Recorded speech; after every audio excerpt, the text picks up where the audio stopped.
bonjour pour cette nouvelle vidéo, les responsables de la route, nouvelle chaîne qu'on vient de créer avec mon meilleur pote. C'est simple, c'est deux mecs complètement cons mais intelligents à la fois. What? Et on aime tous les deux les voitures. Et le but dans la vie c'est de s'enculer violemment contre un plateau. Voilà. Avec quoi par exemple, genre avec ça. Donc qu'est-ce que c'est? C'est une voiture. Oh bon! Non, alors c'est une Audi A6 45 TDI avant de 2019. Donc avant ça veut dire tout simplement break dans la gamme Audi. Équipé du quattro, très important ça. Bon c'est que le quattro Torsen, c'est le mec qui est en fait le quattro Torsen, bon, pour la faire simple, c'est une traction qui cède un petit peu du train arrière quand l'avant patine un peu. Et le Haldex c'est vraiment le vrai quattro, c'est-à-dire qu'elle peut envoyer 100% de sa puissance sur une des quatre roues. Par exemple, si les trois roues genre, elles sont sur des plaques de verglas, bah t'as la dernière qui va... elle va mettre tout le couple et la puissance quoi. Elle va se prendre 500 NM dans la gueule. Donc V6 3 litres TDI, qu'est-ce qu'on va trouver? Donc c'est un 6 cylindres en V, développement 231 chevaux, 500 Nm de couple, 0 à 100 en 6 secondes 5. Bon moi je le trouve un petit peu lent quand on a l'habitude et quand on commence à devenir un petit peu ingrat. Par contre ça se voit que c'est allemand, c'est bien... Ah bah tout est bien ordonné et ça se voit que c'est très facilement reprogrammable hein. T'as le calculateur juste là. Exactement. Pour le... Justement en parlant de reprogrammation, si vous êtes comme moi, alors 231 chevaux c'est pas assez. Il y a des entreprises à but lucratif qui vous emmener ce type de moteur, parce que c'est le même moteur que la S6 qui peut aller jusqu'à 367 chevaux. Vous l'emmenez. Mais ça faut pas le dire. Non, faut pas le dire, mais c'est un secret entre eux. Ouais. C'est un petit calculateur. En fait, c'est simple, le mec il broche son PC et vous passez de 231 chevaux à du coup 367 et 710 Nm de couple. Voilà. La Molitson de, c'était quoi? 800 balles 800-900 balles. Ce que je vous propose, c'est que vous achetez une 45 TDI, absolument, parce que ça commence avec les V6 en 45. En dessous, c'est que des 4 cylindres. D'ailleurs, il y a des A6 en 35 TDI. 35 TDI, c'est-à-dire la voiture elle fait 2 tonnes, le mec il a 163 chevaux. Là, je suis en train de chercher une voiture pareille, parce qu'on va s'en séparer malheureusement. Des 50 TDI, donc 286 chevaux. Moi je suis pour ça, je vois le prix est bon, le kilométrage est bon, les options sont bonnes. C'est pas... Mais je vois ce foutu compteur avec des aiguilles. Des aiguilles. C'est la bagnole est 2019, le compteur digital c'est une option. Ça c'est un truc de fou. 5000 balles. Combien? Pour des compteurs digitales? Oui. Une A6 avant comme ça de 2019, c'est une sorte d'entrée de gamme, 70 000 balles. Vous payez 70 000 balles et puis vous avez 163 choix avec des aiguilles à compteur. Enfin, non, plus maintenant. Plus maintenant. Plus maintenant. C'est drôle, hein. Ils nous ont dit ouais, le thermique pour la A6 c'est fini. Ah non, après, ouais les gars, bon, finalement en fait, on va remettre le thermique. Et ils continuent à faire des diesels, elles vendent plus des V6. Oui. Moi j'ai une théorie. On achète deux Audi 45 TDI. On déplace ce V6 un petit peu sur la gauche. Et on prend le deuxième V6 qu'on met ici. T'as fait un V12 TDI. Cette V12 TDI mais en version A6. How dare you! 500 chevaux, 1000 NM. Exactement. Ça c'est des renforcements, non? Oui, ça c'est les barres stab. Bon, le moteur ça va, il fonctionne plutôt bien quand même. Si on a envie de dépasser en mode manuel sport, c'est vachement cool. Ces jantes horribles en 18 pouces. Bah moi je les trouve belles mais elles sont pas assez grandes. Non, elles sont pas belles. Ah mais t'es vraiment ingrat toi. Le mec n'est jamais content. J'ai de l'ambition dans la vie. Oui bah un peu trop des fois. C'est bien de rêver. Donc on retrouve le quattro à l'arrière. Moi j'aime bien ces voitures parce qu'en fait ça fait un peu slipper. On voit ça, c'est bon, c'est une A6 nulle un peu. Personne se doute qu'il y a un investissement. En fait, donc moi ce que j'aime bien faire quand les mecs me font des appels de phare sur un voie rapide quand je suis déjà à 120.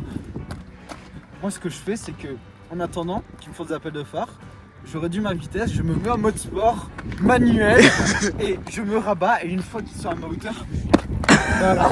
Chier dedans. Et après ils sont...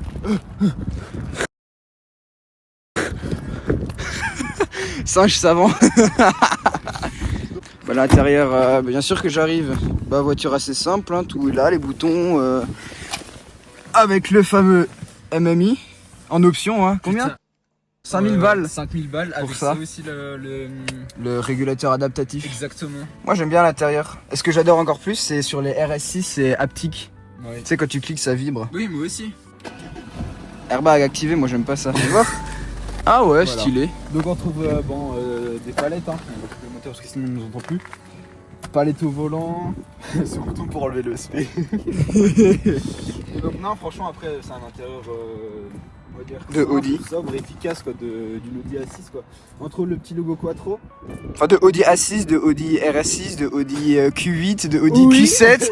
C'est comme là ce qu'ils font là avec les nouvelles A5, Avec l'écran énorme là. A6.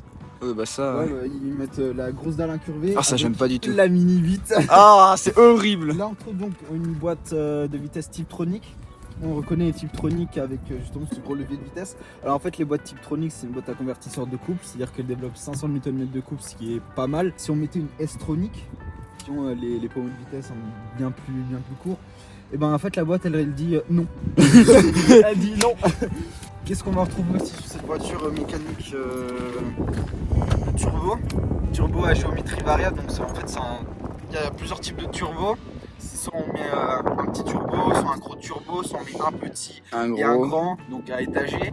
Ou alors on fait sur cette voiture un turbo à géométrie variable, donc en fait c'est un turbo qui a une taille moyenne, mais en fait qui a des valves et qui va les ajuster en fonction des valves. Comment on les sache quoi sur la pédale de.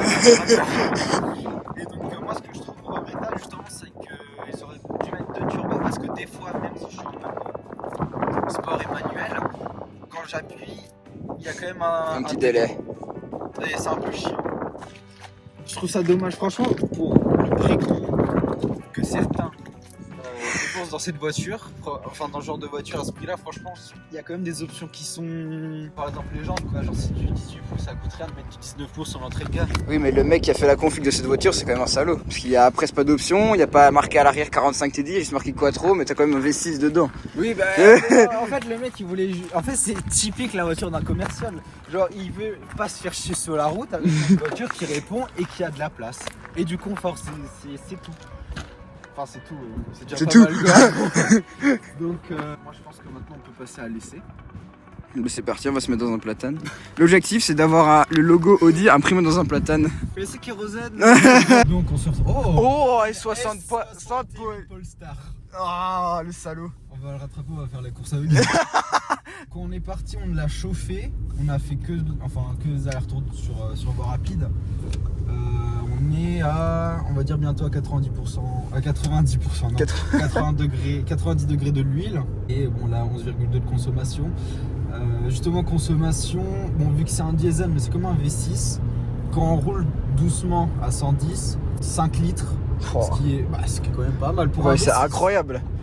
Et franchement, quand tu mets le plein, c'est annoncé 1280 bornes. Mais bon, réel, on tourne plus autour de 1100 quoi. Parce que... Oui, avec toi, combien? Bon, voilà. Non, après, franchement, c'est vraiment une voiture qui est agréable quand on la conduit. Ça se voit, elle est vraiment polyvalente. Quand on veut la conduire tranquillement, elle répond présent. Quand on veut faire un petit dépassement vite fait, le V6 et le couple, ils répondent présent aussi. On t'envoie en enfer. Exactement. Franchement, c'est vraiment. Moi, quand je vois tout ça, c'est vraiment une voiture qui est agréable à conduire, quoi. C'est vraiment un truc, t'as envie de faire des bornes avec. Il y a des s'échauffants, comme option d'ailleurs. Ah putain, c'est bien pas d'Allemagne. Ça, c'est fou, les voitures allemandes, elles ont de série les s'échauffants. Ouais, mais bon, ça c'est les Allemands. Tu sais que là-bas, ils ont même pas de malus. Hein. C'est beau la France. C'est dans les commentaires. Si déjà on en a. Et même sur cette voiture, sur cette bagnole, il y a même pas 10 000 € d'options.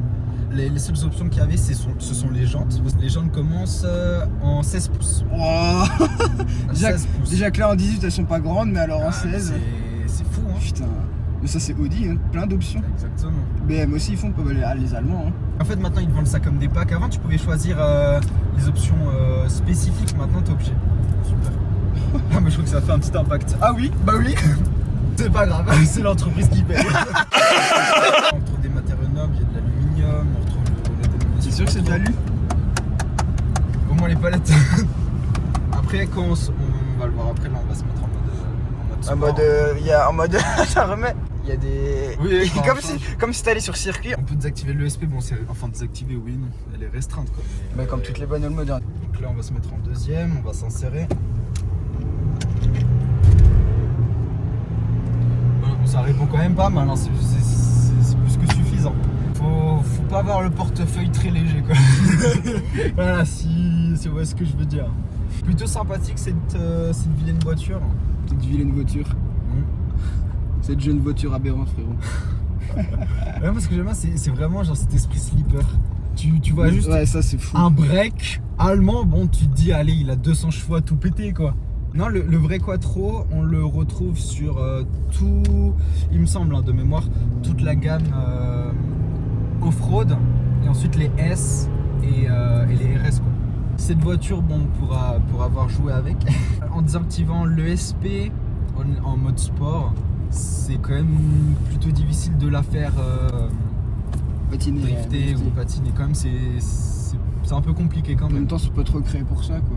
Non mais pour vous dire, vraiment ça tient bien, même avec le SP off, etc. Sur la neige, moi j'avais essayé et puis bon si j'avais quand même un petit peu glissé. Mais franchement c'est une voiture, même sur les graviers, les suspensions sont pas trop déconnantes. Bon elle a pas l'option, c'est fou hein, on va tout le temps dire dans la vidéo, elle a pas l'option. Elle a pas l'option, tout est en option, on rappelle. Elle a pas les feux Matrix LED, elle a pas la sono Bang&Olufsen, elle a pas les RH d'ambiance, elle a pas les sièges ventilés, massants. À l'arrière, il n'y a pas les sièges chauffants, c'est qu'une climatisation bisone, non trisone pardon, mais à l'arrière je crois que c'est même une seule zone. Oui, comme beaucoup de bagnoles. Bon, au moins ici on va retrouver le pack cuir, ce qui est bon, on va dire c'est le minimum quoi. Il y a quand même des options qu'on s'attend d'office quand on achète une certaine voiture à un certain prix. Franchement là, imagine t'achètes une A6, tu te retrouves avec des sièges en tissu, avec des aiguilles en guise de compteur. Franchement c'est... Il y a en 35 lits quoi. Exactement. Mais ça c'est juste les personnes qui veulent dire j'ai une A6 mais qui ne prennent aucune option. Alors, au moins elle a le CarPlay en option. Ça suffit maintenant. Non. Je te jure que c'est une option. Putain, mais c'est des fous. Je crois que c'est 120 € l'option. Wow. Et ça va, c'est pas pire que BMW parce que BMW, on peut même plus acheter l'option CarPlay, on la loue. Ah non, mais ça ils ont annulé, non? Non, moi je l'avais vu, hein, c'était encore d'actualité. Parce que j'avais vu justement un TikTok il y a pas longtemps où ils disaient qu'ils avaient mis ça et que finalement ils l'ont enlevé parce qu'il y avait trop de gens qui se plaignaient. Mais ils l'ont gardé, je crois, juste en Chine, un truc comme ça. Alors il y a les feux aussi de BMW qui sont aussi à louer. Ouais. Donc après on retrouve les modes comme Efficiency, donc ça va mettre en le start and stop. T'as déjà utilisé ça? Non. Non. Donc je vais mettre en mode confort et puis franchement même en mode confort, bon la boîte de vitesse est un petit peu plus lente parce que on va pas faire du circuit. Faire des accélérations là depuis tout à l'heure à fond, 9 litres 8 au 100. C'est une voiture qui est, c'est pas une hybride, micro-hybridation, donc elle a un petit moteur de, c'était quoi, 7 chevaux ouais, quelque chose électriques. comme ça. Bon, ça modifie dans les paramètres de la voiture quand on freine ou quand on est en roue libre, quand on arrête d'accélérer. En dessous de 100 km/h il me semble, donc la voiture va freiner un petit peu plus et va récupérer cette énergie. Ouais. Et cette énergie elle va être utilisée comme sous forme de boost, donc pour les launch control. Bah, tu sais que c'est le démarreur aussi, hein, c'est un alterno démarreur. Oui. C'est vrai qu'on l'entend beaucoup quand on accélère ce vilain en turbo. Dans les 50 TD ça commence avec 2 turbos, mais des petits. Quand on a une voiture qui commence à avoir un peu de chevaux, on veut toujours plus. Mais après je trouve c'est bien parce que ça nous donne de l'ambition un petit peu. Voilà. Moi je veux réussir, j'ai envie d'avoir une meilleure voiture parce que pour moi un V6 c'est pas assez.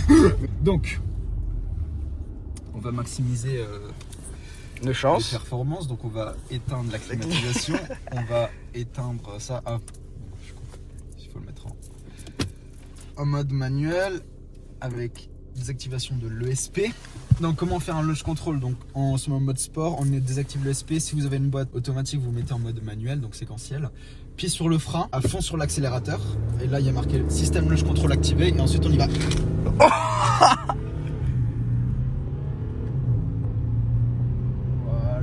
Voilà.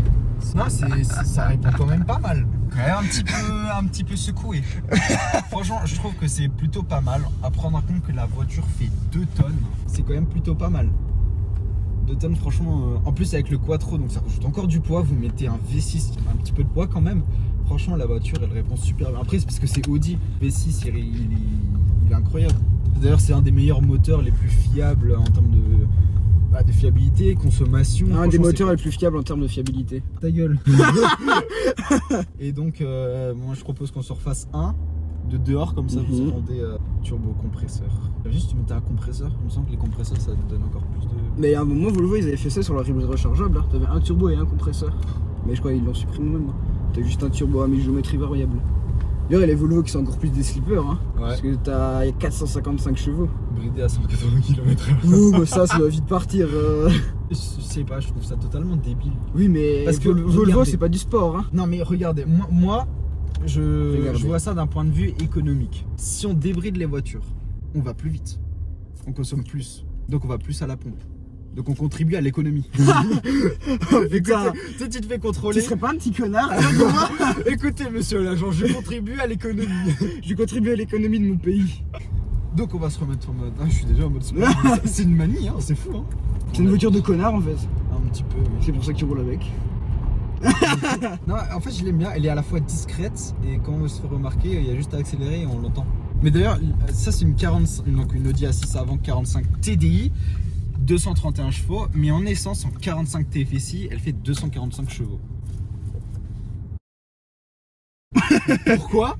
C'est un 4 pas. cylindres ou un V6? C'est un 4 C'est cylindres. un V6. Ah, c'est un V6. C'est un V6 essence. quand on la prend en TFSI, mais en TFSI E, c'est un 4 cylindres. Mais les compétitions, les 55 TFSI E. C'est des 4 4 cylindres avec un plus gros moteur électrique. Même pas tout à l'heure. En fait, moi, ce que j'aime bien, c'est les voitures, c'est que par exemple, si vous parlez avec un ami comme ça, vous recevez un call, par exemple, d'un client, et ben vous dites, excusez-moi, je dois y aller, les clients me sortent.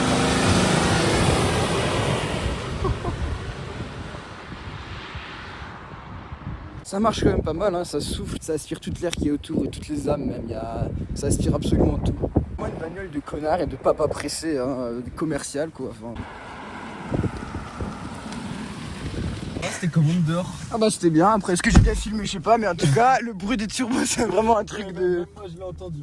En daily, je pense que si j'avais budget limité, je pense qu'on partirait quand même sur une S6 avant. Je trouve donc exactement le même moteur. Bon, après, il y a peut-être 2 turbos en plus. Enfin, voilà. Un turbo en plus, mais c'est pas des TGV, c'est pas les trains. Enfin, si.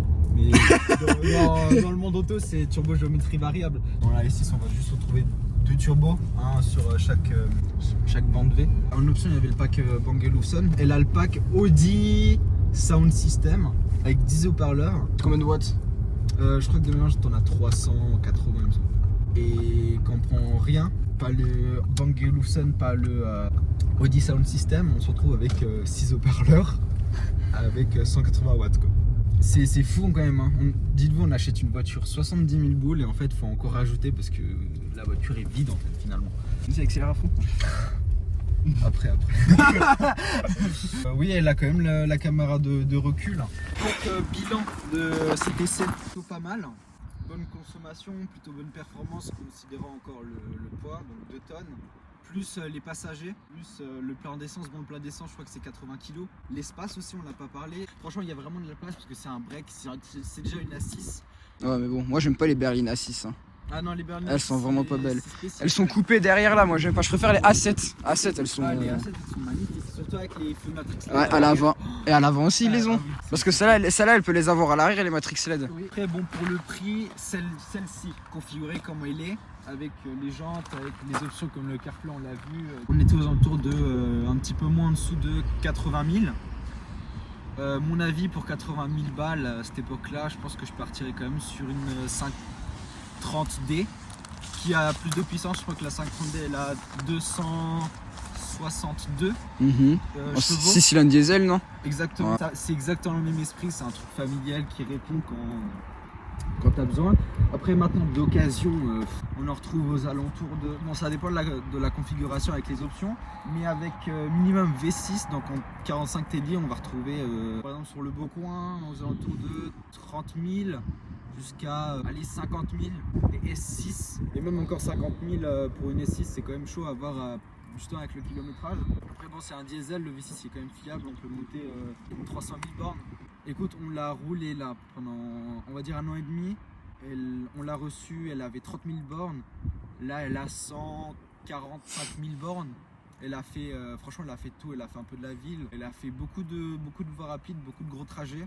À part 2-3 merdes qui sont passées, franchement c'est quand même une voiture qui reste suffisamment fiable après parce que c'est Audi, ce qu'ils savent quand même faire quoi. Enfin, Oui bah oui. C'est pas une jeune marque. C'est pas Peugeot avec PureTech. Oh putain. Pourquoi pas? Si vous avez une famille, vous voulez un petit... Enfin, l'espace c'est quelque chose qui compte pour vous et le confort. Si vous la prenez, quand même des options à ne pas négliger, le compteur à aiguille c'est non. Oh ça c'est horrible. C'est pas possible. Siège cuir, ça dépend si vous êtes vraiment fan du cuir. Bon allez-y, prenez-la, l'option. Ça je pense surtout à mon papa s'il regarde la vidéo. Le système adaptatif. En gros c'est con, hein. Vous mettez une vitesse et vous la définissez par exemple 110, vous êtes sur la nationale et puis en fait vous voulez régler la distance de sécurité qu'il y a entre vous et la voiture de devant, et si la voiture de devant freine, la voiture va automatiquement freiner quoi. Franchement c'est vraiment le cliché d'un papa qui a une famille, qui a besoin d'espace et qui fait des longs trajets et des fois qui pour s'insérer il veut quand même un petit peu de puissance quoi. Il veut être un petit singe quoi. Exactement, mais pas trop non plus. Voilà. Un singe raisonnable. Voilà. Un petit peu plus évolué. Voilà. Après, il y a quoi de perdre 10 000 fois son permis avec. On va vite, mais on s'en rend pas compte. C'est-à-dire que la voiture, elle a quand même des suspensions quand même assez agréables. Pourtant, elle n'a pas l'option pilotée. Elle n'a pas le châssis sport. Enfin bon, après, tu vas pas prendre une S6 avec le châssis sport. Si tu veux le châssis sport, tu prends une S6. Ah oui, voilà. Ou une S4. Ou une compétition. On l'a vu en termes de consommation, si vous faites pas le con, le plein il va vous tuer. En fait, ça dépend combien de bornes vous faites par jour quoi. Mais après, je le rappelle, pour un diesel, il faut quand même compter minimum 30 bornes par jour. Parce que si tu prends un diesel, tu fais que de la vide, tu vas dans le tracé. Ah oui, bah oui. Après, si vous avez un diesel, vous faites que 30 000 bornes, enfin moins de 30 000 bornes par jour. Par 30 000 bornes 30 bornes par jour. Vous nous appelez, on la décroche. Voilà. Là, j'espère que vous avez aimé cet essai. C'était notre première. N'hésitez pas à nous laisser vos avis, vos ressentis. Gros bisous. Gros bisous. C'est pas sur la bouche quand même.